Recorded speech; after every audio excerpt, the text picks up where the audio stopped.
Next अपन देखते हैं global maxima minima. Global maxima minima में क्या होता है, आप ग्राफ में ओवरऑल अगर देखा जाए सबसे बड़ी वैल्यू, ठीक है, उसको बोलेंगे ग्लोबल मैक्सिमम वैल्यू, ठीक है, और जिस पॉइंट पे वो एग्जिस्ट करेगी that will be called global maxima, ठीक है। पूरे इंटरवल के अंदर, ठीक है, पूरे इंटरवल के अंदर जो सबसे बड़ी y की वैल्यू क्रिएट हो रही है वो कौन से x पे हो रही है, उस x को बोला जाएगा ग्लोबल मैक्सिमा, और उसके करस्पॉन्डिंग जो y वैल्यू है वो कही जाएगी आपकी ग्लोबल मैक्सिमम वैल्यू, ठीक है। और इसी तरीके से ग्लोबल मिनिमा, जो जहां पे सबसे छोटी वैल्यू y की क्रिएट हो रही होगी और वहां पे वैल्यू जो होगी that will be called global minimum value, ठीक है। तो ग्लोबल मैक्सिमा और ग्लोबल मिनिमा का मतलब क्या है, लोकल मैक्सिमा और मिनिमा से थोड़ा डिफरेंट है। लोकल मैक्सिमा मिनिमा क्या कहता है कि भाई हाँ, हम केवल एक पर्टिकुलर छोटे से इंटरवल में देख रहे हैं, कहां से कहां तक, a माइनस एच से a प्लस एच तक, और उस बीच में a माइनस एच से a प्लस एच के बीच में अगर a आपका सबसे बड़ी वैल्यू देता है तो ग्लोबल मैक्सिमा हो जाएगा, और अगर a माइनस एच और a प्लस एच के बीच में आपका a सबसे छोटी वैल्यू देता है तो वो आपका लोकल मिनिमा हो जाएगा। इसकी बात हम कर रहे थे, ठीक है। ग्लोबल मैक्सिमा थोड़ा और वाइड है। ग्लोबल मैक्सिमा क्या कहता है कि हम पूरे इंटरवल में देख रहे हैं जो सबसे बड़ी वैल्यू है, उस एक वैल्यू को हम बोलेंगे ग्लोबल मैक्सिमम वैल्यू, और उसके करस्पॉन्डिंग एक्स कोऑर्डिनेट को क्या बोला जाएगा, ग्लोबल मैक्सिमा, और सिमिलरली ग्लोबल मिनिमा। तो अब अगर आप मान लीजिए कोई एफएक्स फंक्शन आपको दिया गया है और आपसे कहा जाए कि इसकी ग्लोबल मैक्सिमम वैल्यू कहां पे क्रिएट होती है, ग्लोबल मैक्सिमा क्या है, ग्लोबल मिनिमा क्या है, तो सबसे पहले आपको देख लेना चाहिए कि कौन कौन से ऐसे पॉइंट्स हो सकते हैं जहां पे आपका ग्लोबल मैक्सिमा या मिनिमा क्रिएट हो। पहली चीज, इसके पहले भी मैं आपको एक और चीज मार्क करवा देता हूं, पहले जैसे मोनोटोनिसिटी में मैंने बात करी थी वैसे यहां पे भी, कि अगर मान लीजिए आपको पीस वाइज आपको इस तरीके के ग्राफ, मतलब कुछ फंक्शन दिया गया है जो ग्राफिकली आपके लिए बनाना इजी है, बहुत ज्यादा दिक्कत की बात नहीं है, तो ऐसे में अगर आप यहाँ पे भी ग्राफ बनाओ और ग्राफ बना करके आप जैसे लोकल मैक्सिमम मिनिमा की बात कर रहे होगे, वैसे ही ग्लोबल मैक्सिमम और ग्लोबल मिनिमम वैल्यू भी आपको दिख जाएगी, ठीक है। तो graph should be one of the approaches, अगर पॉसिबल है इजिली बनाना तो। अगर आप वैसे नहीं कर रहे हैं, आपको अलजेब्रिकली देखना है, तो अलजेब्रिकली आपके लिए क्या क्या चीजें पॉसिबल हैं, ठीक है। तो अलजेब्रिकली आपका ग्लोबल मैक्सिमा या मिनिमा कहां पे हो सकता है वो अपन देख ले रहे हैं। कहां कहां पे वो पॉइंट्स हो सकते हैं, वो पॉइंट हो सकते हैं पॉइंट्स ऑफ लोकल मिनिमा और मैक्सिमा। जहां पे आपका लोकल मिनिमा या मैक्सिमा रहा है, हो सकता है वहीं पे आपका ग्लोबल मिनिमा या मैक्सिमा क्रिएट हो जाए, ठीक है। किसी मतलब लोकल मिनिमा मान लो 4 होंगी पूरे इंटरवल में, ठीक है, 4 मिनिमा बन गई, 3 मैक्सिमा बन गई, कुछ भी ऐसा हो गया, तो ग्लोबल हो सकता है उन्हीं में से कोई एक हो, ठीक है। तो हो सकता है कि वो एक पॉइंट कहां पे आ रहा हो, आपका लोकल मिनिमा या मैक्सिमा का ही पॉइंट हो। सेकंड आपके पास होता है, ठीक है, सेकंड आपके पास और क्या हो सकता है, लोकल मिनिमा मैक्सिमा के बाद पॉइंट्स ऑफ डिसकंटिन्यूटी, ठीक है, वही क्रिटिकल पॉइंट्स हैं, पॉइंट्स ऑफ डिसकंटिन्यूटी या फिर नॉन डिफरेंशिएबिलिटी, ठीक है, नॉन डिफरेंशिएबिलिटी। ऐसे पॉइंट जहां पे फंक्शन आपका डिसकंटिन्यूअस या नॉन डिफरेंशिएबल हो जाए, ऐसे केस में आप एफ डैश वाली एनालिसिस नहीं कर पाते और ऑब्वियसली आपका यहां पे वो चीज रिफ्लेक्ट नहीं हो रही होगी। तो आप पॉइंट्स ऑफ डिसकंटिन्यूटी या नॉन डिफरेंशिएबिलिटी जो है, उन पॉइंट्स पे भी हो सकता है प्रोबेबली कि कोई ग्लोबल मैक्सिमा या मिनिमा क्रिएट हो जाए। थर्ड आपके पास आता है एंड पॉइंट्स ऑफ डोमेन, मतलब जिस इंटरवल में बात की जा रही है, ठीक है, एंड पॉइंट्स ऑफ डोमेन। हो सकता है कि एंड पॉइंट पे ही जो वैल्यू है वो सबसे बड़ी है या फिर किसी एक पॉइंट पे सबसे छोटी है, ठीक है।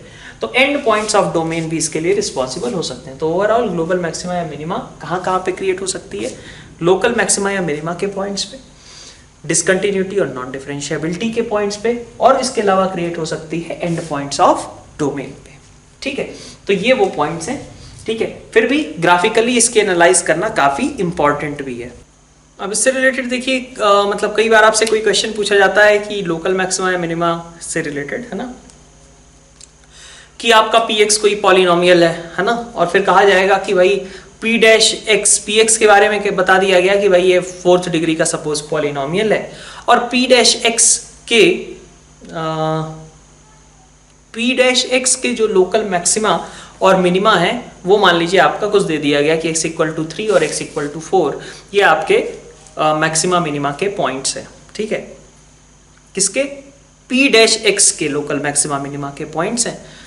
तो आपको अब फिर प्रोसीड करके बताना है कि आपका px क्या था। तो ऐसे केस में आपको क्या होता है, कुछ लोग ऐसे स्टार्ट करते हो कि px मान लिया आपने कि फोर्थ डिग्री का एक पॉलिनोमियल है, x की power 4 plus bx cube cx square dxc इस तरीके का मान लिया आपने। फिर उसके बाद आपने कहा कि p डैश x ऐसा होगा, फिर p डबल, अब चूंकि आपसे मैंने, अगर आपने ध्यान दिया हो तो मैंने बोला ये है कि p डैश x के, ठीक है, p डैश x के मैक्सिमा मिनिमा मैंने बोला है। तो p डैश x के मैक्सिमा मिनिमा पे क्या होता होगा, p डैश x का जो डिफरेंशिएशन है वो 0 होता होगा, मतलब p डबल डैश x वहां पे क्या होगा, 0 के बराबर होगा। तो सपोज अगर कोई फोर्थ डिग्री का पॉलिनोमियल है तो उसका जो सेकंड डेरिवेटिव है वो कैसा आएगा, सेकंड डिग्री का आएगा, और उसके फैक्टर्स आपको दे दिए गए हैं कि उस सेकंड डिग्री पॉलिनोमियल या फिर कहें क्वाड्रेटिक के रूट्स क्या हैं, 4 और 3 हैं, बता दिया गया है। तो रेदर देन कि आप ऊपर से प्रोसीड करें, px ऊपर मान लिया, फिर p डैश x आपने लिखा, फिर p डबल डैश x लिखा, है ना, इससे आपका क्या होगा, इक्वेशन में आपके हमेशा नंबर ऑफ वेरिएबल्स ज्यादा रहेंगे और फिर आप सॉल्व करने बैठोगे, ठीक है, ठीक ठाक इक्वेशन सॉल्विंग हो जाएगी, ठीक है। इसकी जगह पे आप उल्टा जा सकते हो, ज्यादा आसान रहेगा। आप उल्टा ऐसे जाओ कि भाई मैं कह रहा हूं कि p डबल डैश x का डिग्री क्या है, वो आप सोच सकते हो कि फोर्थ डिग्री, अगर मैंने पहले क्वेश्चन में बता रखा है कि px आपका फोर्थ डिग्री पॉलिनोमियल है, तो p डैश x आपका क्या होगा, third degree, p double dash x आपका कैसा होगा, सेकंड डिग्री। तो p double dash x equal to 0 आपका होता है कहां पे, 4 और 3 पे, मतलब p double dash x equal to 0 के आपके पास दो रूट्स हैं, 4 और 3। तो क्वाड्रेटिक के दो रूट्स, तो p डबल डैश x कैसा होगा भाई, अगर आपको लिखना हो एक क्वाड्रेटिक जिसके रूट्स क्या हैं, 4 और 3, तो कैसे लिखेंगे आप, k into x minus 4 into x minus 3, ऐसा ही लिखोगे ना। k किस लिए आ गया, तो k आपका ऑब्वियसली इसके लिए आया है सो दैट कि आप लीडिंग कोफिशिएंट को एडजस्ट कर पाओ, ठीक है भाई। ऐसा तो है नहीं कि लीडिंग कोफिशिएंट आपका p डबल डैश x में जो भी है आपका यही रहेगा, x की एक्स स्क्वायर का कोफिशिएंट इनफैक्ट 1 ही रहेगा, ऐसा तो है नहीं, कुछ भी हो सकता है, ठीक है। तो p डबल डैश x के रूट्स क्या थे आपके, 4 और 3 थे, आपने लिख लिया कि p डबल डैश x कुछ इस तरीके का होगा। अगर आप इसका इंटीग्रेशन करेंगे तो p डैश x आपका लिखा जाएगा, क्या होगा वो, तो आप लिख सकते हो कि भाई x square minus 7x plus 12 था, इसका इंटीग्रेशन करेंगे तो बनेगा आपका x cube by 3 minus 7x square by 2 plus 12x, ठीक है, और प्लस मान लीजिए कि कोई कांस्टेंट, ठीक है। अब ये कांस्टेंट आपको मतलब k और c ये दोनों आपके अभी भी अननोन है, ठीक है। तो आपके पास कुछ वैल्यू दी गई होगी px के बारे में, और भी इंफॉर्मेशन कि भाई मान लिया मैंने कि कुछ दिया गया होगा कि भाई p1 कुछ बराबर है 5 के, p2 बराबर है 8 के, ठीक है, मान लो कुछ इस तरीके का दे दिया गया। तो अब आप देख सकते हो, अच्छा अभी तक तो अपन p डैश पे ही पहुंचे हैं, ओके, ठीक है। तो मे भी हो सकता है कि इसके बारे में इंफॉर्मेशन दी गई हो, p डैश 1 आपका इतना होता है, या फिर कुछ भी इस तरीके का, या फिर उसने ऐसे कह दिया हो, ये सब हटा करके ऐसा बोल दिया हो कि px, ठीक है, ये p डैश x के आपके मैक्सिमा मिनिमा वाले पॉइंट्स थे, p डैश x यहाँ पे p डैश x का लोकल मैक्सिमा मिनिमा का पॉइंट था 4 और 3, ठीक है। हो सकता है ऐसा कह दिया जाए कि px का एक मिनिमा एग्जिस्ट करता है भाई x इक्वल टू 7 पे, ठीक है, मान लीजिए ऐसा कह दिया जाए कि px का मिनिमा एग्जिस्ट करता है एट x इक्वल टू 7, तो इसका मतलब क्या हुआ कि p dash x equal to 0 at x equal to 7 है कि नहीं है। तो अब आप p डैश 7 यहाँ पे रख लो, p डैश 7 इक्वल टू 0, तो k और c में एक रिलेशन मिल जाएगा, ठीक है, और फिर एक एक्स्ट्रा इंफॉर्मेशन px के लिए दी गई होगी जिससे आप उस रिमेनिंग कांस्टेंट को भी डिटरमाइन कर सकते हैं, ठीक है। तो इस तरीके से हम इन क्वेश्चंस को सॉल्व कर सकते हैं, रेदर देन कि अगर हम ऊपर से सॉल्व करने जाएंगे तो आपको वही 4 इक्वेशंस 4 अननोन्स ऐसे सॉल्व करना पड़ेगा। अगर आप पहले ही मान लेते हो px से स्टार्ट करते हो, px को 4 डिग्री का एक पॉलिनोमियल मान करके, लेकिन अगर आप नीचे से स्टार्ट करोगे, ठीक है, p डबल डैश x से p डैश x पे, p डैश x से px पे, तो आपको number of variables come involve करने पड़ेंगे, ठीक है। तो ये आपका एक इस तरीके के क्वेश्चंस आपसे फ्रीक्वेंटली पूछे जाते हैं, ठीक है। कुछ पॉलिनोमियल से रिलेटेड ग्राफ्स भी दिए जा सकते हैं। ग्राफ से रिलेटेड क्वेश्चन इस तरीके का कि भाई px ये है आपका इक्वेशन और px इज इक्वल टू कौन सी वैल्यू रखी जाए, px is equal to lambda के लिए, sorry px equal to lambda ये इक्वेशन है, और लेमडा की ऐसी कौन सी वैल्यूज दी जाए सो दैट कि उसके 2 सॉल्यूशंस एग्जिस्ट करते हो, 4 सॉल्यूशंस एग्जिस्ट करते हो, 3 सॉल्यूशन एग्जिस्ट करते हो, ठीक है। तो इस तरीके भी क्वेश्चंस आपसे पूछे जा सकते हैं। उसमें भी आपको क्या करना होता है, आपको ग्राफ बनाना है पहले पॉलिनोमियल का, और फिर देख लेना है कि एक हॉरिजॉन्टल लाइन क्योंकि px का आपने एक बार ग्राफ बना दिया तो अब आपको क्या करना है, लैम्डा वाली लाइन खींचनी है, और y is equal to lambda वाली लाइन किसी ग्राफ को कितनी बार इंटरसेक्ट करती है वो अपन एनालाइज कर सकते हैं।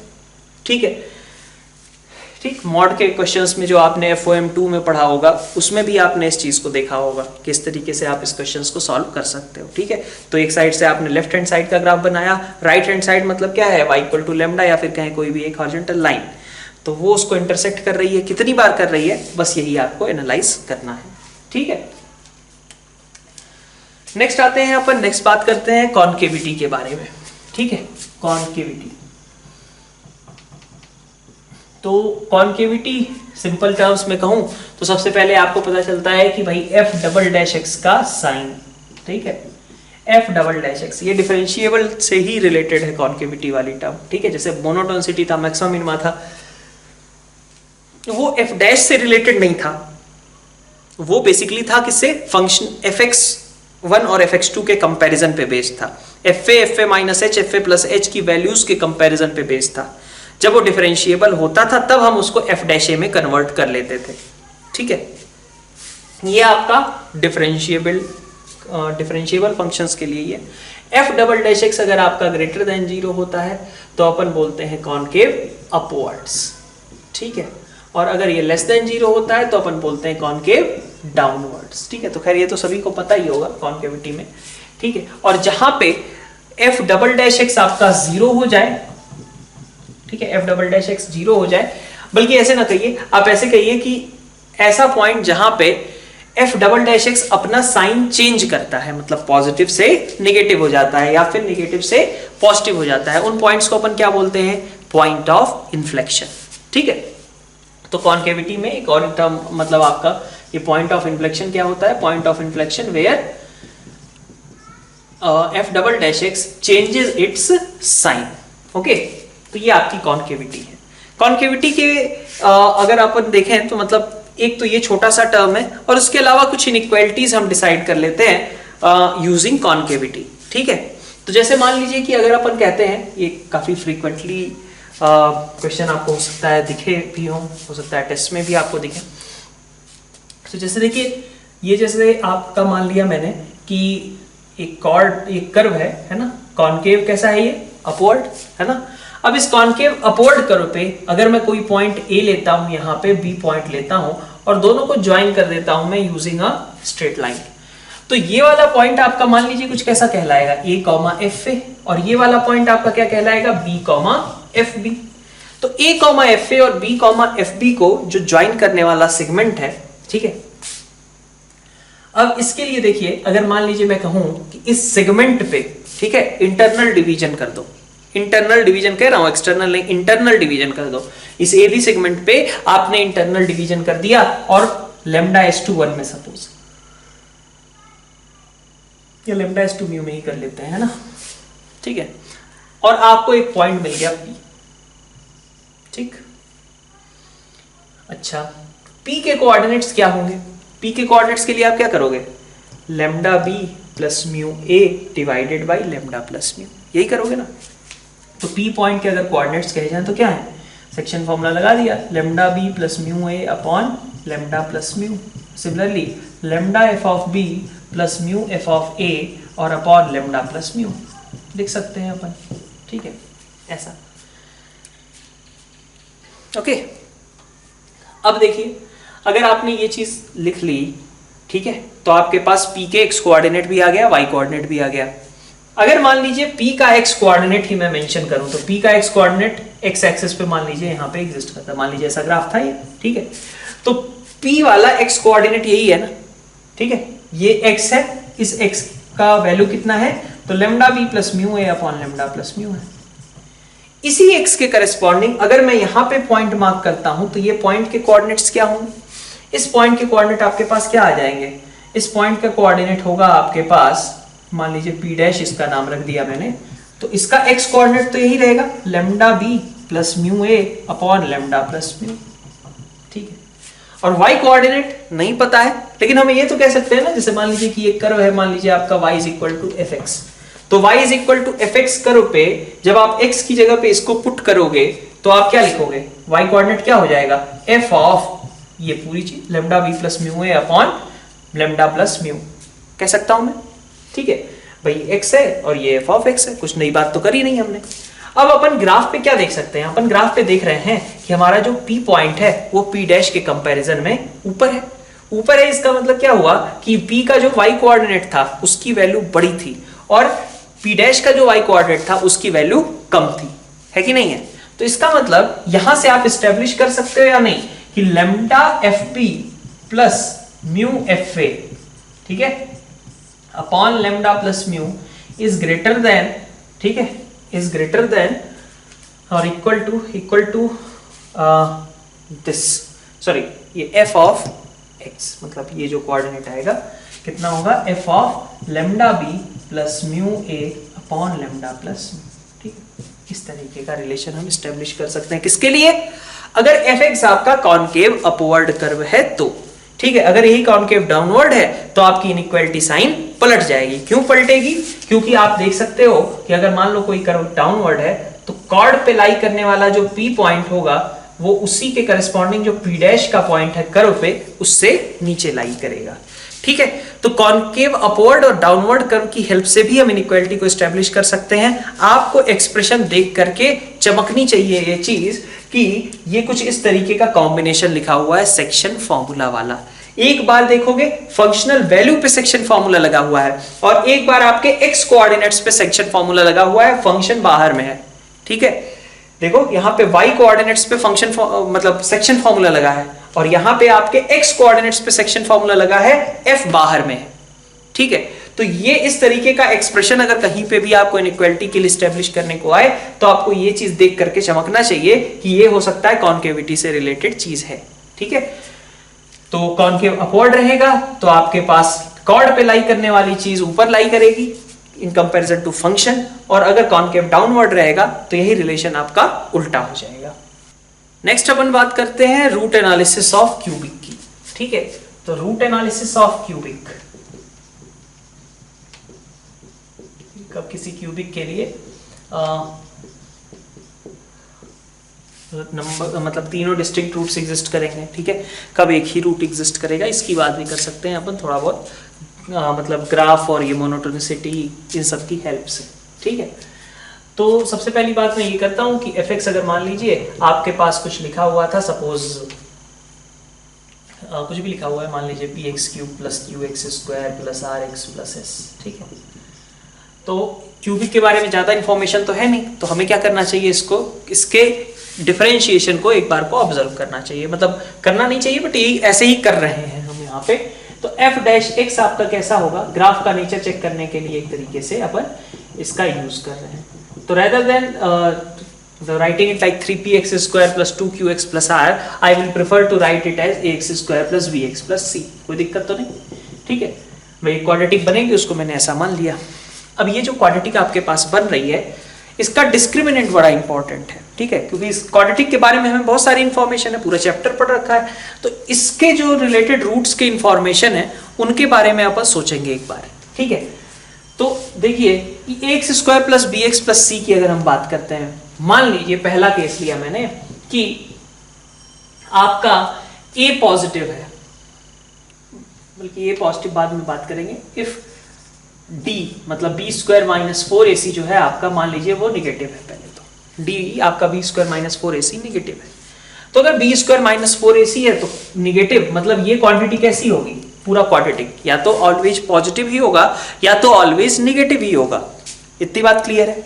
तो अगर ये आपका ऑलवेज पॉजिटिव हो गया, ठीक है, मतलब कि अगर आपका ए पॉजिटिव है, ठीक है, अगर आपका ए पॉजिटिव है, लीडिंग कोफिशिएंट पॉजिटिव है, तो ए अगर पॉजिटिव है तो ऑब्वियसली 3p पॉजिटिव होगा, मतलब p पॉजिटिव रहा होगा। तो मतलब लीडिंग कोफिशिएंट अगर आपका पॉजिटिव है, क्यूबिक का भी कह लें या फिर क्वाड्रेटिक का भी कह लें, लीडिंग कोफिशिएंट पॉजिटिव है ना। दोनों बात बराबर ही है। अगर आप यहाँ मतलब देखोगे अगर यहाँ पॉजिटिव होगा ए तो ऑब्वियसली यहाँ p भी पॉजिटिव ही होना पड़ेगा। खैर आप क्वाड्रेटिक कहिए, केवल देखो क्वाड्रेटिक का अगर लीडिंग कोफिशिएंट आपका पॉजिटिव है तो ये क्वाड्रेटिक आपकी ऑलवेज पॉजिटिव होगी, और अगर ये ऑलवेज पॉजिटिव है तो F dash x will always be greater than 0, है ना। मतलब ग्राफ लगातार कैसा होगा, इंक्रीजिंग होगा, है ना। और इसी तरीके से अगर ए लेस देन 0 है तो एफ डैश एक्स आपका कैसा होगा, नेगेटिव होगा। मतलब ग्राफ आपका लगातार कैसा आएगा, डिक्रीजिंग आएगा। तो अगर ये लगातार इंक्रीजिंग ग्राफ है तो ऑब्वियसली एक्स एक्सिस आपकी एक ही बार कट होगी, है ना भाई। जाना किसका कहां से कहां तक है उसको, माइनस इन्फिनिटी और प्लस इन्फिनिटी दोनों ही क्यूबिक की रेंज में तो आएंगे ना। अब ये जो ग्राफ हम ड्रॉ कर रहे हैं किसका है, ये ग्राफ है हमारा क्यूबिक का, ठीक है ना, क्वाड्रेटिक का ग्राफ नहीं ड्रॉ कर रहे हैं। एफ डैश एक्स आपका पॉजिटिव है, मतलब एफ एक्स इंक्रीजिंग है, और अगर एफ एक्स इंक्रीजिंग है तो आपके पास ग्राफ कैसा बनेगा, इसी तरीके से लगातार इंक्रीजिंग, ठीक है। और यहां पे अगर देखें तो लगातार डिक्रीजिंग इस केस में, तो यहां पे भी आपका ऑब्वियसली एक्स एक्सिस इसको एक ही बार इंटरसेक्ट करेगी, और चूंकि इंटरसेक्शन एक ही बार हो रहा है इसलिए हम कह लेंगे कि एफ एक्स इक्वल टू 0 वाली जो क्यूबिक है उसके लिए अगर देखा जाए तो हमारे पास सिर्फ एग्जैक्टली एक ही रियल सोल्यूशन एग्जिस्ट करेगा, बाकी दोनों कैसे होंगे, इमेजिनरी होंगे, ठीक है। ये आपका केस 1 रहा। नेक्स्ट आते हैं अपन केस 2 की बात करते हैं। केस 2 में देखिए कि आपका d अगर 0 के बराबर हो जाए, तो ये कोई नई बात नहीं थी, आपको पता ही है कि कोई भी फंक्शन अगर लगातार इंक्रीजिंग है तो मैक्सिमम टाइम जो एक्स एक्सिस उसको इंटरसेक्ट कर सकता है वो एक ही बार कर सकता है। और आपको ये भी पता था कि क्यूबिक के कम से कम एक रियल रूट तो एग्जिस्ट करेगा ही करेगा, ये बात तो आप थ्योरी ऑफ इक्वेशन से जानते हो, ठीक है। केस 2 पे आते हैं। d अगर आपका b स्क्वायर माइनस 4ac जो था अगर वो 0 के बराबर है तो क्या कहानी में चेंज आएगा। तो d अगर b स्क्वायर माइनस 4ac, ठीक है, वो 0 के बराबर है तो इसका मतलब क्या होगा, ये क्वाड्रेटिक के बारे में सोचो, ये क्वाड्रेटिक जो है आपके पास f dash x is equal to ax square plus bx plus c, इसका रिपीटेड रूट एग्जिस्ट करेगा, है ना, दो अलग अलग रूट तो होंगे नहीं, रिपीटेड रूट एग्जिस्ट करेगा, मतलब this will be like a into x minus alpha का whole square, where alpha is root और repeated root of this quadratic equation, right. तो f डैश x अगर आपका a into x minus alpha के whole square जैसा है, ठीक है, तो इसका मतलब पहले अब हम f डैश x का ग्राफ अगर बनाएं तो f डैश x आपका, ये f डैश x का ग्राफ बना रहा हूं, ठीक है, ठीक, अगर a पॉजिटिव है और अगर a निगेटिव है तो कुछ इस तरीके का करो रहेगा, ठीक है, ठीक, ये अल्फा अगर a निगेटिव है तो f डैश x का आपने नेचर देखा, ग्राफ बना लिया। f डैश x का, fx की बात करते हैं, तो fx का ग्राफ किस तरीके का होगा ऐसी सिचुएशन में, तो आप देखिए, अगर अपन देखें तो भाई अगर a पॉजिटिव है आपका, है ना, तो अगर आपका a पॉजिटिव है तो ग्राफ स्टार्ट कहां से होगा, मतलब लेफ्ट मोस्ट आप देखें तो कहां पे आएगा, माइनस इन्फिनिटी, ठीक है, एक्सटेंडिंग टू माइनस इन्फिनिटी के लिए कहां पे होगा, वो माइनस इन्फिनिटी पे होगा अगर a पॉजिटिव है तो, ठीक है। तो अगर आपका यहाँ निगेटिव से आप स्टार्ट करोगे और ये देखो अभी भी देख सकते हैं हम कि भाई f डैश x की वैल्यू घट रही है, कोई दिक्कत नहीं, f डैश x पॉजिटिव तो है ना, तो अगर f डैश x पॉजिटिव है तो fx कैसा रहा होगा, इंक्रीजिंग, मतलब माइनस इन्फिनिटी से लेकर के ये अल्फा तक भाई साहब कैसे रहे होंगे, इंक्रीजिंग ही रहे होंगे ना, ठीक है। अल्फा पे थोड़ी देर के लिए इनका डिफरेंशिएशन 0 हो गया, कोई दिक्कत नहीं, ठीक है। तो हल्का सा जैसे एक्स क्यूब का आता है ना x इक्वल टू 0 पे, वैसा ही कुछ यहाँ पे हल्का सा स्टेशनरी हो जाएगा, और उसके बाद देखिए फिर से ये पॉजिटिव ही मतलब पॉजिटिव जोन में ही है, f डैश x आपका अगेन पॉजिटिव हो जा रहा है, इसका मतलब ये क्या होगा, अगेन इंक्रीज करते हुए ऊपर निकल जाएगा, ठीक है। तो ये माइनस इन्फिनिटी यहाँ पे प्लस इन्फिनिटी तक इंक्रीजिंग तो रहेगा ही रहेगा, बट थोड़ी देर के लिए यहाँ पे एक स्टेशनरी सा फील आएगा, ठीक है। मैं ये नहीं कह रहा कि स्ट्रिक्टली इंक्रीजिंग नहीं है, स्ट्रिक्टली इंक्रीजिंग है, अभी भी है, क्योंकि सिर्फ डिस्क्रीट पॉइंट अल्फा पे f डैश 0 होने से कोई फर्क नहीं पड़ता, आपके पूरे इंटरवल में अभी भी f डैश कैसा है, वो कहीं पे भी एक पूरे इंटरवल में 0 नहीं हुआ है, ठीक है। और यहाँ पे अगर आप बात करें तो यहाँ पे आपका कुछ इस तरीके का सीन हो जाएगा, जहाँ पे आपके पास थोड़ा सा ये स्टेशनरी होगा अगेन अल्फा पे, और बाकी जगहों पे इसकी वैल्यू, मतलब बाकी ये लगातार डिक्रीजिंग कर्व को फॉलो करता रहेगा,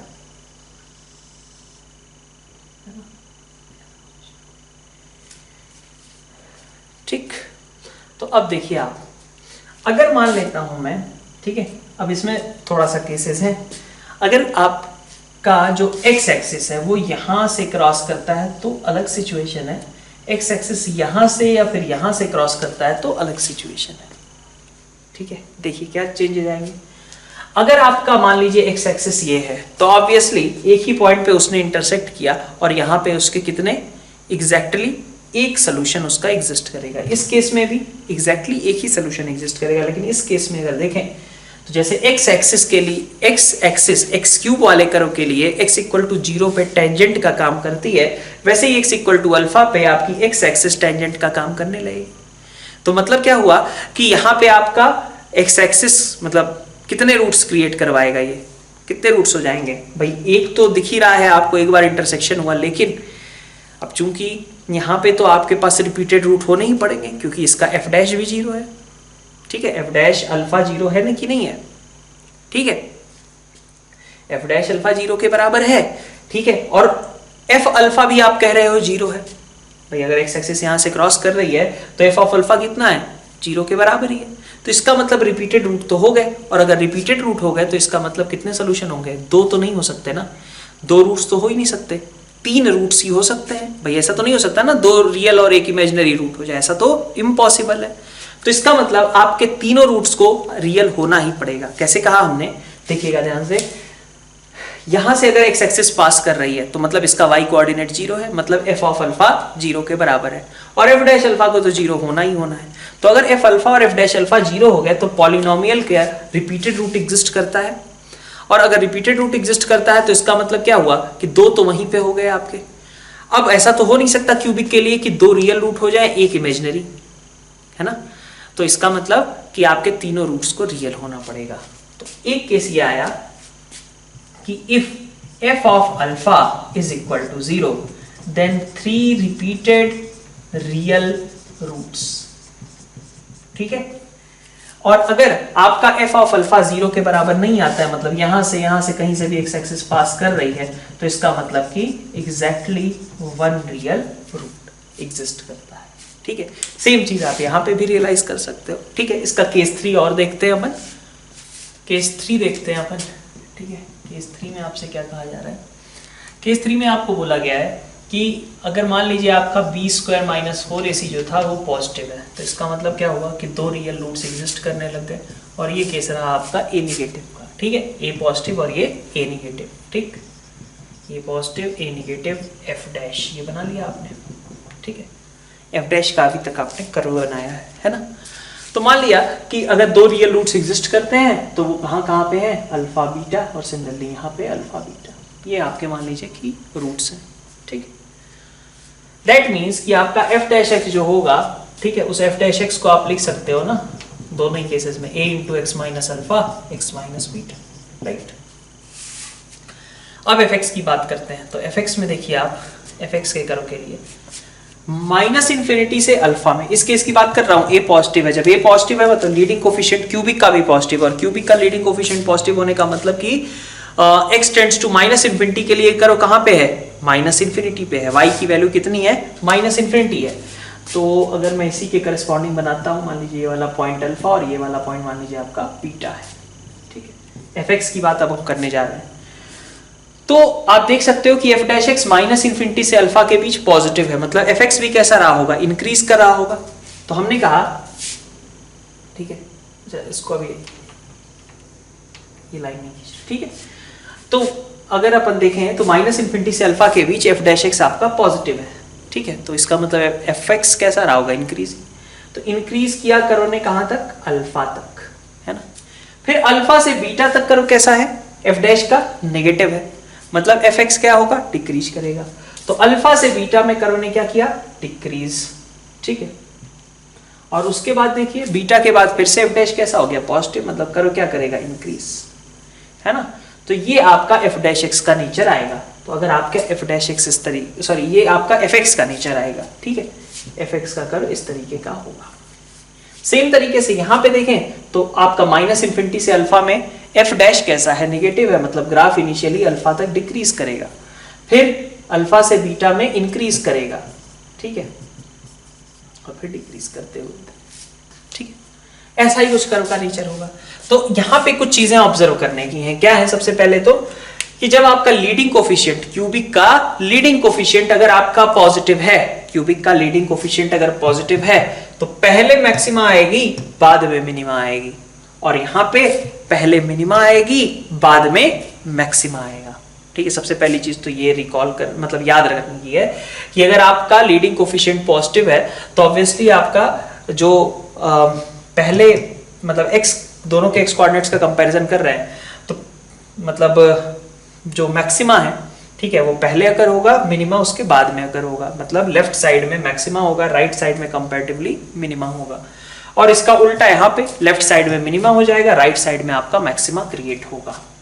ठीक है, ठीक है, ये इंपॉर्टेंट पॉइंट है, ध्यान में रहना चाहिए। ठीक है, इससे रिलेटेड आपको लोकेशन ऑफ रूट्स मिक्स करके इससे सवाल भी बनेंगे अभी। ठीक, तो अगर देखिए आप मान लीजिए एक्स एक्सिस आपकी यहां से क्रॉस करती है, मान लीजिए यहां से क्रॉस करती है, मान लीजिए यहां से क्रॉस करती है, मान लीजिए यहां से या फिर यहां से। तो ऐसे केस में देखिए क्या होगा। इस केस में अगर मान लीजिए कि आपका ये है एक्स एक्सिस इन केस, ठीक है, इसको मैं फर्स्ट केस बोल देता हूँ, ये सेकंड, ये थर्ड, ये फोर्थ और ये फिफ्थ केस। ठीक है, सेम तरीके से यहाँ पे भी आप 5 केस बना सकते हो, एक यहाँ पे, एक यहाँ पे, एक यहाँ पे, एक यहाँ पे, एक यहाँ पे, ऐसे 5 केस बना सकते हो।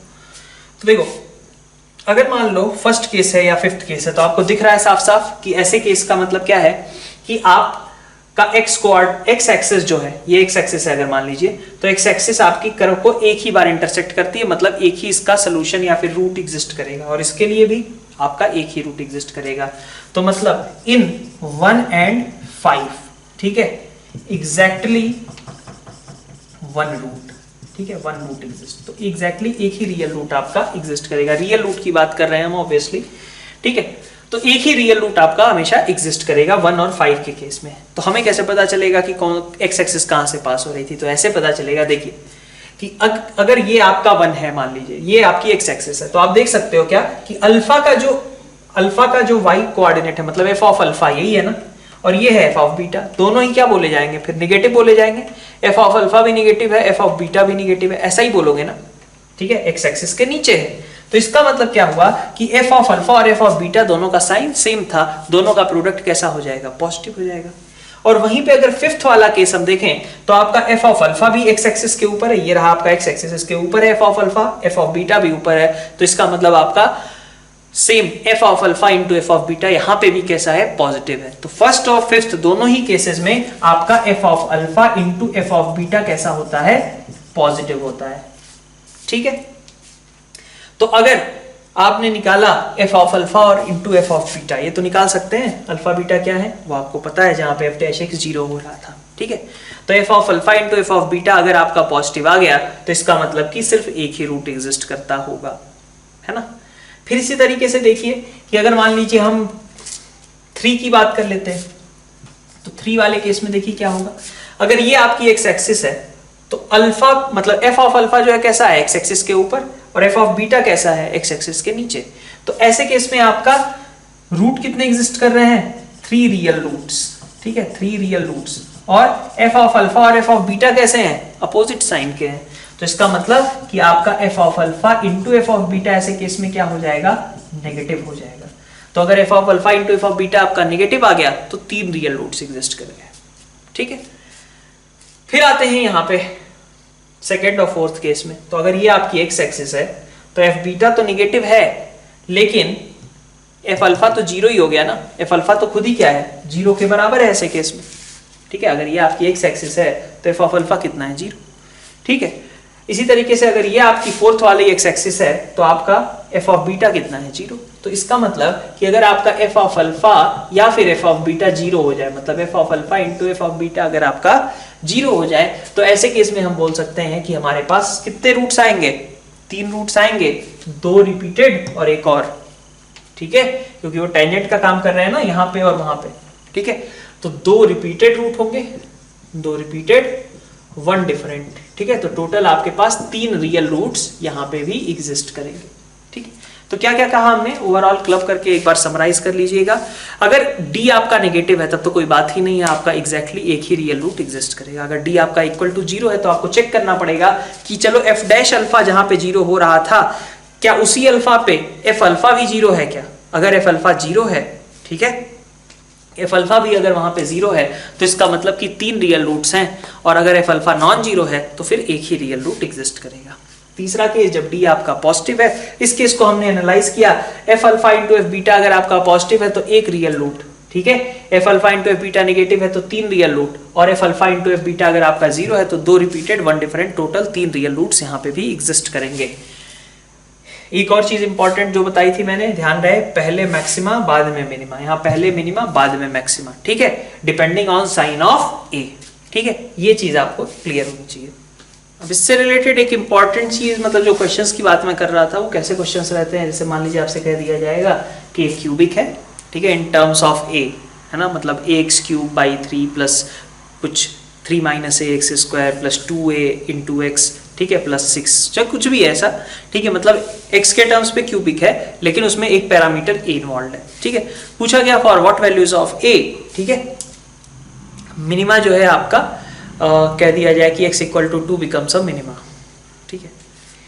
तो अब आप यहाँ पे दो सिचुएशंस लोगे, अगर आपका लीडिंग कोफिशिएंट पॉजिटिव है तो इसका मतलब क्या हुआ कि f डैश x आपका 2 बार 0 तो होना ही है, ठीक है, अगर x इक्वल टू 2 मिनिमा है तो f डैश x आपका 2 बार 0 होगा ही होगा। अब 2 बार 0 क्यों होगा, क्योंकि भाई ऐसा तो हो नहीं सकता ना कि कोई क्यूबिक है जिसमें सिर्फ मिनिमा है मैक्सिमा है ही नहीं, ऐसा तो नहीं हो सकता ना। तो f dash x equal to 0 के मान लिए हमने कि 2 रूट्स हैं। अब दोनों रूट्स कहाँ पे होंगे इसी पे सोचना है आपको।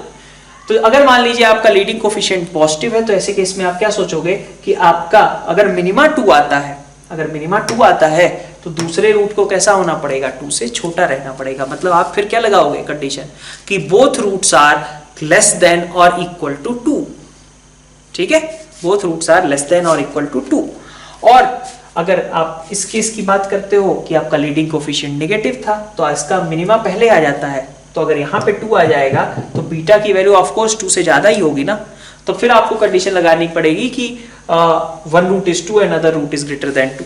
वैसे यहाँ पे आप लगाते क्या, 1 root is 2 and other root is less than 2। तो इस तरीके के लोकेशन ऑफ रूट्स में इस जो हमने अभी मतलब थ्योरी डिड्यूस करी थी या ऑब्जर्व किया था बेसिकली, उसके बेसिस पे आप कह सकते हो कि लोकेशन ऑफ रूट से आप इसे रिलेट कर सकते हैं, क्योंकि एफ डैश तो क्वाड्रेटिक आएगा और क्वाड्रेटिक के रूट्स कहाँ पे एग्जिस्ट करते हैं उसी के बारे में आपको बात करनी है, ठीक है। एक तो उससे रिलेटेड हो गया, और दूसरा मान लीजिए कोई क्यूबिक दिया गया है, कहा मतलब पी क्यू के टर्म्स में, जैसे X cube plus P X plus Q is equal to 0 के सपोज 3 डिस्टिंक्ट रियल रूट्स हैं, तो इसका मतलब आप प्रूव करके दिखाओ कि पी और क्यू में इसमें से कौन सा रिलेशन करेक्ट होगा, ठीक है। तो ऐसे में क्या करोगे आप कि आप देख लो कि आपका अल्फा बीटा क्या है, ठीक है। भैया ऐसा तो हो नहीं सकता ना कि 3 रियल रूट्स एग्जिस्ट कर जाएं और मैक्सिमा मिनिमा हो ही ना, कहीं ऐसा मिला क्या? केस 1 में भी एक ही रियल रूट था, केस 2 में भी आपका कौन सा सिचुएशन था, केस 2 में भी रिपीटेड रूट्स के लिए एक सिचुएशन हो सकती थी, ठीक है। तो अगर आप कह रहे हो कि मैक्सिमा मिनिमा एग्जिस्ट करता है तो इसका मतलब है ऑब्वियसली, ठीक है, 3 रियल डिस्टिंक्ट रूट्स एग्जिस्ट करते हैं, मैक्सिमा मिनिमा एग्जिस्ट करता है, तो इसका मतलब है कि आप केस 3 का ही मतलब सिचुएशन कंसीडर कर रहे हो। तो अगर मान लीजिए आपके पास अल्फा बीटा आपको मिल जाए उस क्यूबिक का, F of alpha into F of beta अगर हम लेस देन 0 दिखा दें तो उसके 3 रियल रूट्स एग्जिस्ट कर जाएंगे, 3 real distinct roots, in fact sorry ये मैंने डिस्टिंक्ट यहाँ पे मिस कर दिया, 3 रियल डिस्टिंक्ट रूट्स आपको मिल जाएंगे, ठीक है। किसी ने कह दिया कि भाई 2 रिपीटेड एक रियल चाहिए तो वहां से लगा देंगे F alpha into F beta पे कंडीशन, ठीक है। तो इस तरीके से हम उन क्वेश्चंस को सॉल्व कर सकते हैं। तो अपना आज का अपन लेक्चर यहीं पे एंड करते हैं, कुछ और भी टॉपिक्स के साथ अपन नेक्स्ट लेक्चर में बात करेंगे। Thank you all. Hello students, welcome to Dakshina e classroom. अपन एप्लीकेशन ऑफ डेरिवेटिव्स का थ्योरी रिवीजन कर रहे थे और आगे का पोर्शन देखें तो कुछ और भी रैंडम टॉपिक्स अपने बचे हुए हैं, काफ़ी सारा पोर्शन हमने लास्ट लेक्चर में अपने कवर किया था।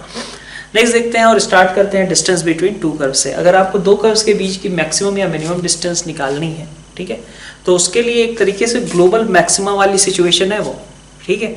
आपको हमेशा क्या करना चाहिए, सबसे पहले तो आपको याद होता है कि shortest distance is along common normal, ठीक है। तो कॉमन नॉर्मल के अलोंग शॉर्टेस्ट डिस्टेंस भी हो सकती है और मैक्सिमम डिस्टेंस भी हो सकती है, दोनों में से कुछ भी हो सकता है, ठीक है।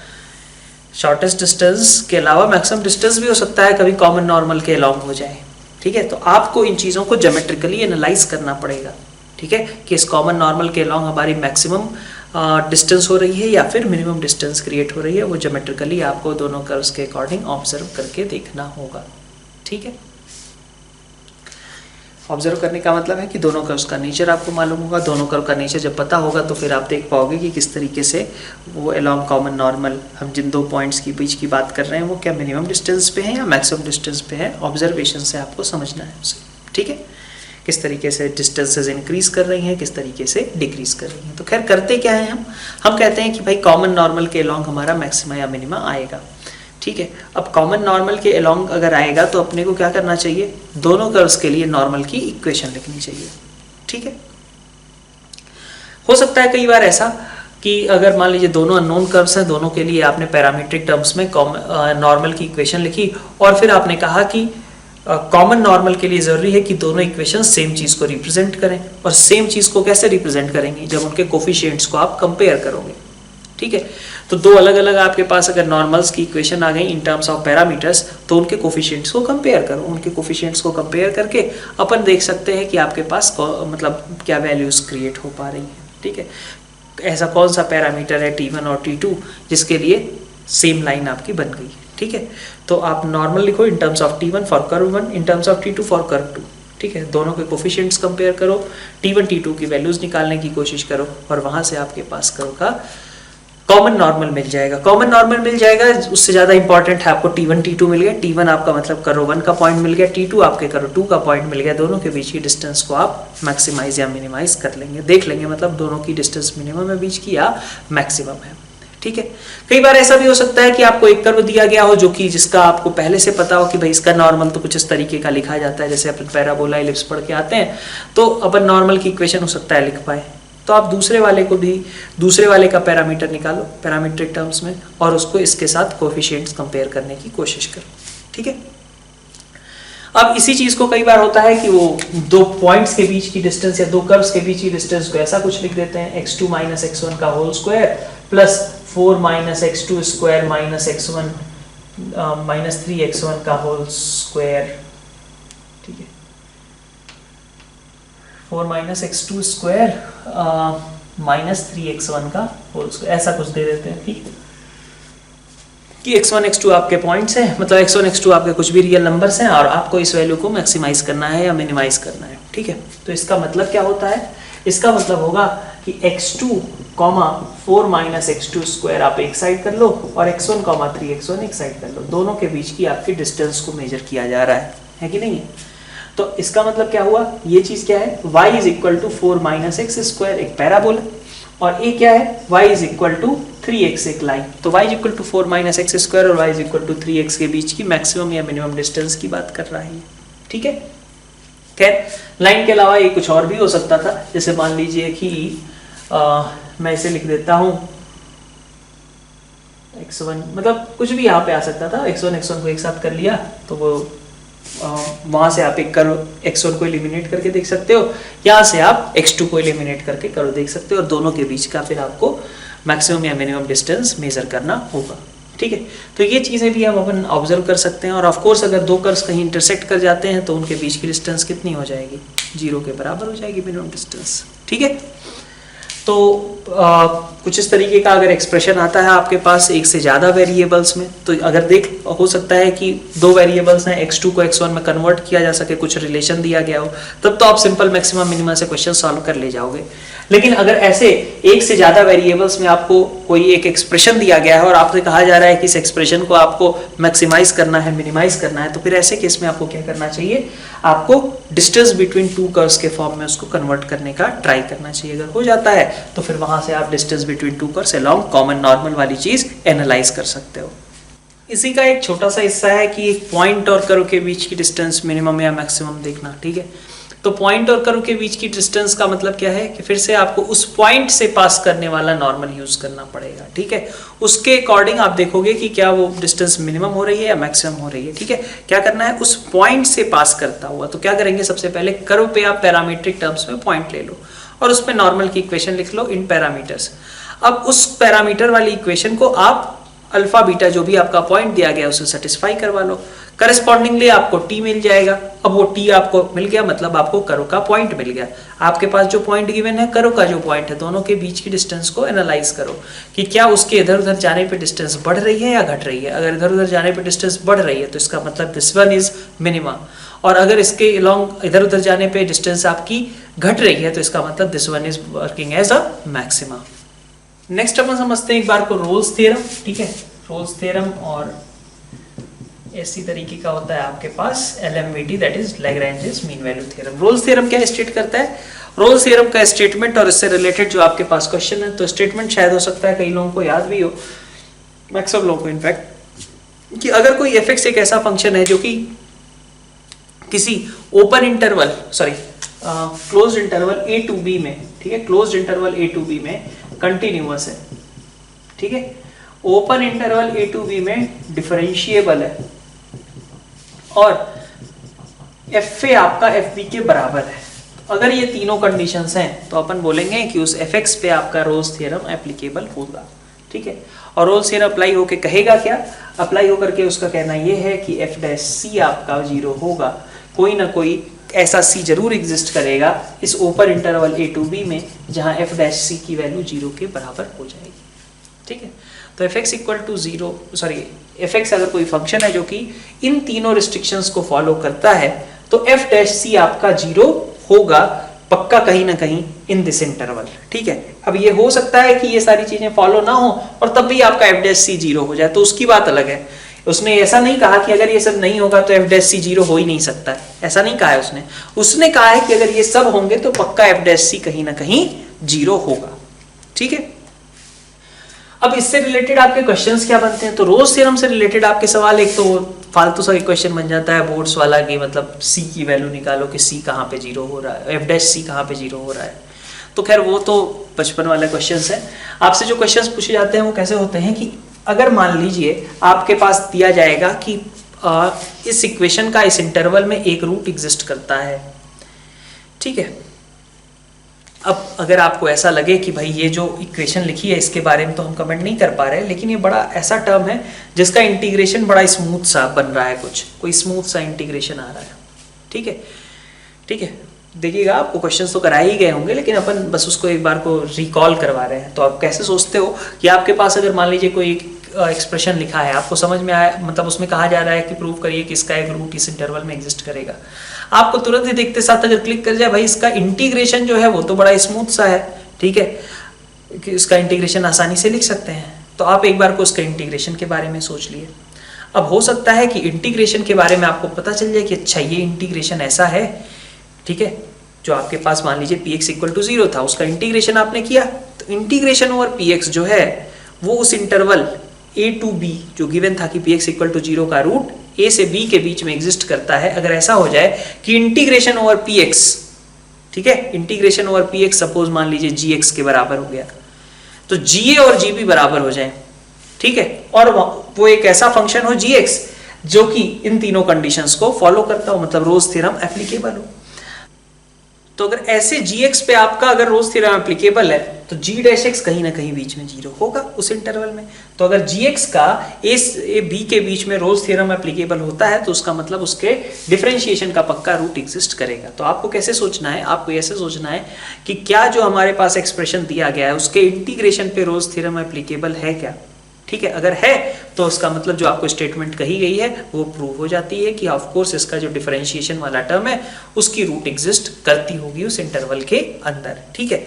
अब ये भी बात है कि हो सकता है रोल्स थ्योरम एप्लीकेबल ना हो, किसी और मेथड से सवाल सॉल्व होना हो, जैसे IMVT से सॉल्व होना हो। तो IMVT से सॉल्व होना है तो ऐसा नहीं है कि रोल्स थ्योरम होगा ही होगा, ऐसा कुछ नहीं है। बिना रोल्स थ्योरम के भी उस चीज का रूट एग्जिस्ट कर सकता है। रोल्स थ्योरम बस ये सजेस्ट करता है इस कंडीशन में पक्का करेगा ही करेगा, ठीक है। रोल्स थ्योरम मतलब अगर एप्लीकेबल है तो आपने दिखा दिया रोल्स थ्योरम एप्लीकेबल करवा करके कि अगर इस जो एक्सप्रेशन दिया गया है उसके इंटीग्रेशन पे रोल्स थ्योरम एप्लीकेबल है। दैट मींस अपने आप हो गया कि जो आपका डिफरेंशिएशन वाली टर्म आपको दी गई थी उसका रूट वहां पे एग्जिस्ट किया ही किया होगा, ठीक है। तो रोल्स थ्योरम से रिलेटेड ये इस तरीके के सवाल होते हैं। नेक्स्ट अपन देखते हैं LMVT। अच्छा, रोल्स थ्योरम में एक और लास्ट चीज अपन एक बार को देख लेते हैं। जैसे अगर मान लीजिए यहाँ पे कहा जाता है कि रोल्स थ्योरम की हेल्प से ही कि अगर मान लीजिए fx इक्वल टू 0 है ना, fx इक्वल टू 0 कोई फंक्शन है, ठीक है, या सॉरी इक्वेशन है, तो उसके लिए अगर हमारे पास n रूट्स उसके एग्जिस्ट करते हैं, ठीक है, तो f dash x equal to 0 के आपके पास एटलीस्ट n-1 रूट्स हमेशा एग्जिस्ट करेंगे ही करेंगे, ठीक है। इसकी बात अपन करते हैं, क्या है ये, अपन कह रहे हैं कि इस तरीके का मान लीजिए कोई, चाहे तो कहीं एक्स एक्सिस को कट ही नहीं किया, ऐसा मान लीजिए, ठीक है। तो fx इक्वल टू 0 के यहाँ पे दिखाई दे रहे हैं आपको कि a1 a2 है ना, A3 3 रूट्स हैं। अब 3 रूट्स हैं तो आपको दिख रहा है कि भाई A1 A2 में आपका रोज थ्योरम एप्लीकेबल होगा, तो इसलिए एक रूट यहाँ आएगा, एक रूट आपका A2 और A3 के बीच में भी आएगा। ठीक है, तो अगर आपके साथ सिंपल पॉलिनोमियल टाइप का मान लीजिए फंक्शन है और कहा पॉलिनोमियल का फंक्शन है, तो अगर कहा जाए कि f(x) = 0 के 3 रूट्स हैं तो f'(x) के कम से कम 2 होंगे, 2 से ज़्यादा भी हो सकते हैं।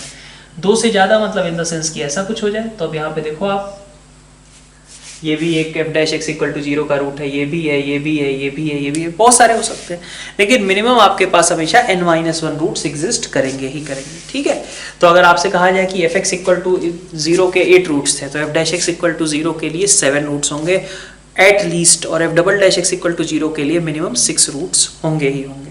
ठीक है, इसका उल्टा भी आप जा सकते हो इंटीग्रेशन के थ्रू, जैसे आपको पता रहे कि f'(x) = 0, ठीक है, के 5 रूट्स हैं, तो f(x) = 0 के एट मैक्स हो जाएगा उस समय कि एट मैक्स कितने रूट्स उसका में एग्जिस्ट करेंगे, इंटीग्रेशन के लिए एट मैक्स, डिफरेंशिएशन के लिए एट लीस्ट। ध्यान रहे f(x) = 6 है, ठीक है, तो उससे f'(x) के मिनिमम 5 रूट्स एग्जिस्ट करेंगे और इंटीग्रेशन ऑफ f(x) के एट मैक्स 7 रूट्स एग्जिस्ट कर सकते हैं। ठीक है, तो ये चीज का थोड़ा सा डिफरेंस रहता है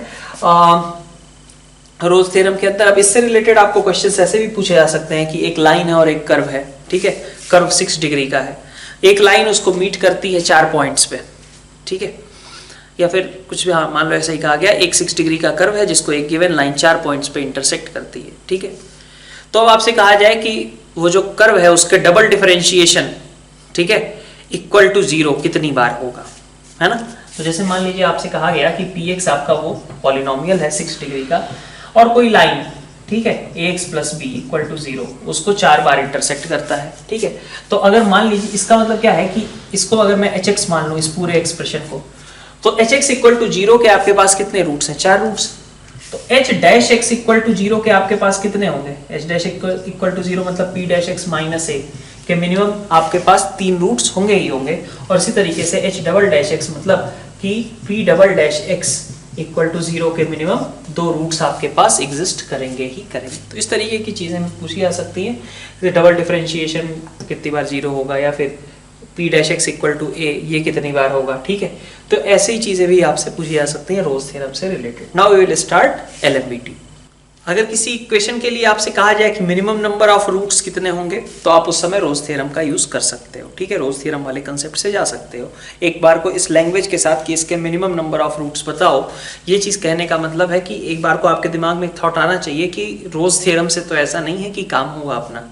ठीक है, मिनिमम इतने नंबर ऑफ रूट्स, मैक्सिमम इतने नंबर ऑफ रूट्स, ऐसी चीजें अगर कही जाए तो ऐसे केस में आपको थोड़ा सा सोचना चाहिए एक बार को कि हो सकता है रोज थ्योरम से काम चल जाए। ठीक है, तो रोज थ्योरम की काफी बातें हो गई, अब अपन LMVT पे आ रहे हैं। LMVT क्या कहता है, रोज थ्योरम जैसा ही है, बट यहाँ पे क्या है, पहली condition f(x) is continuous in closed interval a to b, differentiable in open interval a to b, then LMVT is applicable। तो LMVT आपकी एप्लीकेबल हो जाएगी।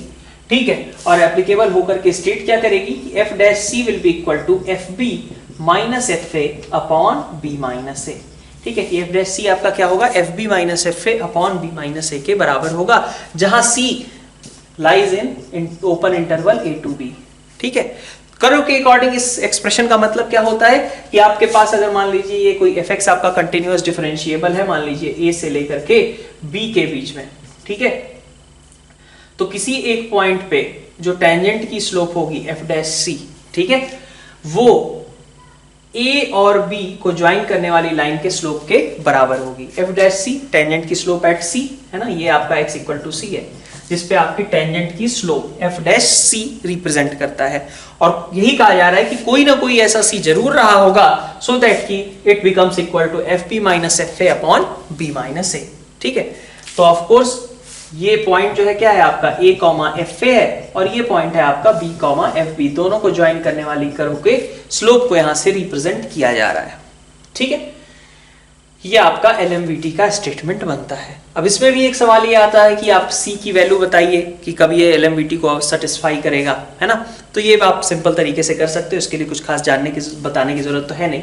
F B minus F A, मतलब जब रोज थ्योरम के लिए यही एक और चीज आ जाती थी कि एफ बी और एफ ए बराबर है, तो अगर एफ बी एफ ए बराबर है तो इसका मतलब एफ डैश सी 0 होगा, और यही था आपके रोज थ्योरम का स्टेटमेंट। तो एलएमवीटी का एक स्पेशल केस ही है रोज थ्योरम।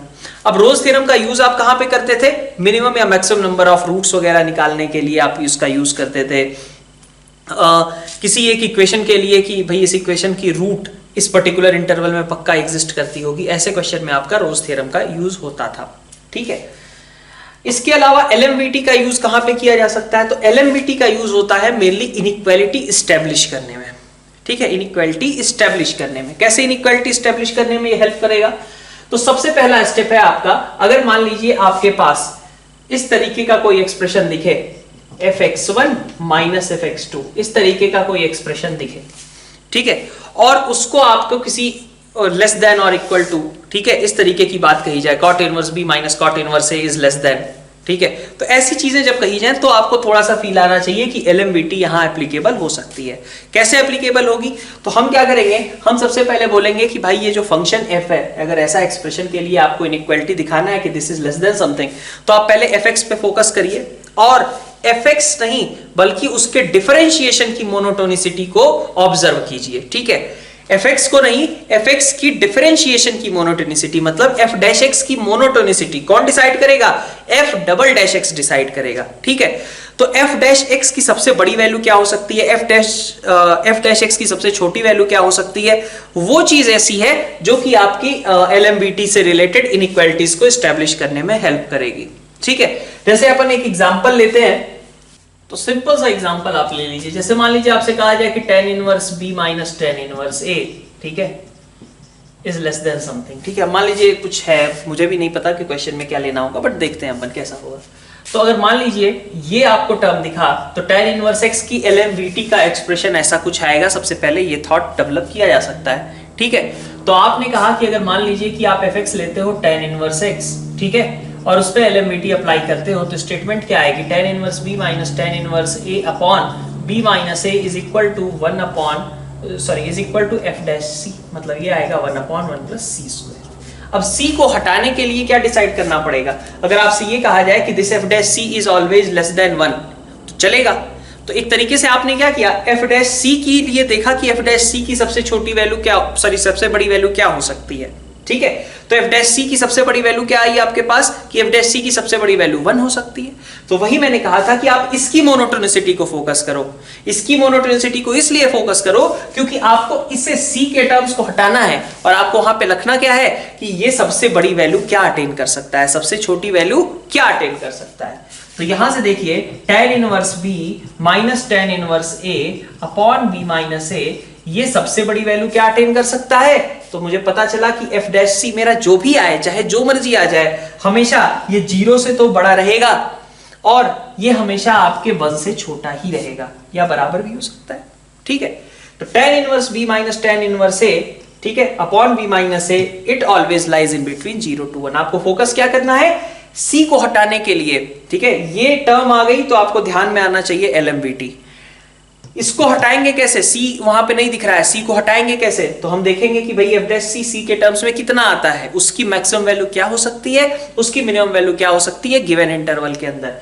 वहां से अपन इस पे कमेंट कर सकते हैं। ठीक है, कुछ चीजें आपने रेट मेजर से देखी होंगी, रेट मेजर वाला टॉपिक से। तो रेट मेजर वाले क्वेश्चंस आप फिजिक्स में भी बहुत सारे करते हो और मैथ्स में भी उससे अदर कुछ है नहीं, तो अपन वापस से उसको रिकॉल, मतलब उसमें कुछ समझाने जैसा तो है नहीं, वो आप लोग बहुत सारे लोग तो फर्स्ट अटेम्प्ट में सॉल्व कर ही लेते हो। तो आप लोग एक बार को रेट मेजर वाला टॉपिक, जो सब टॉपिक इनफैक्ट आपको पढ़ाया गया है, एक बार को उसके क्वेश्चंस देख लेना। ठीक है, उसमें अलग से कोई ऐसा पॉइंट नहीं है जो कि आपको याद कराया जाए या फिर आपको मतलब कुछ मिस्टेक हो सकती है, ऐसा कोई पॉइंट अदर सा उसमें मतलब मुझे नहीं लगता कि कोई और है। ठीक है, तो वैसे क्वेश्चंस आपने फिजिक्स में बहुत सारे कर रखे हैं, मैथ्स में भी आपने किए हैं कुछ क्वेश्चंस, तो उसी से आपका रिलेटेड मैक्सिमम सवाल फेमिलियर से रहते हैं, कुछ अलग सा रहता भी नहीं। ठीक है, और सेम तरीके से अप्रोक्सीमेशन भी अब आपको पता ही है कि भाई अप्रोक्सीमेशन वाले सवाल किस तरीके से करते हैं। ठीक है, तो ये दोनों छोटी छोटी चीज़ें अपन यहाँ पर डिस्कस नहीं कर रहे, है ना।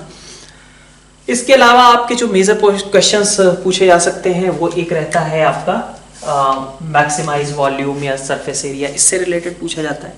तो वो भी क्वेश्चन बेस्ड ही है, आपको मतलब एक फंक्शन क्रिएट करना होगा हर बार, एक वेरिएबल मान करके। नंबर ऑफ पैरामीटर्स को आप जितना कम हो सके कम रखने की कोशिश करना, और कोशिश करना कि अलजेब्रिकल पैरामीटर्स लेकर के ही आपका क्वेश्चन सॉल्व हो जाए। अगर अलजेब्रिकल की जगह आप ट्रिग्नोमेट्रिक में जाओगे तो थोड़ा सा आपके लिए एनालाइज करना कि कब मैक्सिमा बन रहा है कब मिनिमा बन रहा है थोड़ा सा टफ हो सकता है। तो बेटर रहता है कि हम प्रिफर करते हैं इनफैक्ट कि अलजेब्रिकल तरीके से ही, अलजेब्रिकल पैरामीटर्स लेकर के ही हम अपना क्वेश्चन का फंक्शन बना पाएं और फिर उसको डिफरेंशिएट करके मैक्सिमाइज या मिनिमाइज कर लें। लेकिन अगर कहीं आपको भाई मजबूरी में अगर कहीं ट्रिग्नोमेट्रिक लेना ही पड़े तो ठीक है, वैसे भी सॉल्व करेंगे, है ना, प्रेफर करेंगे अलजेब्रिकल।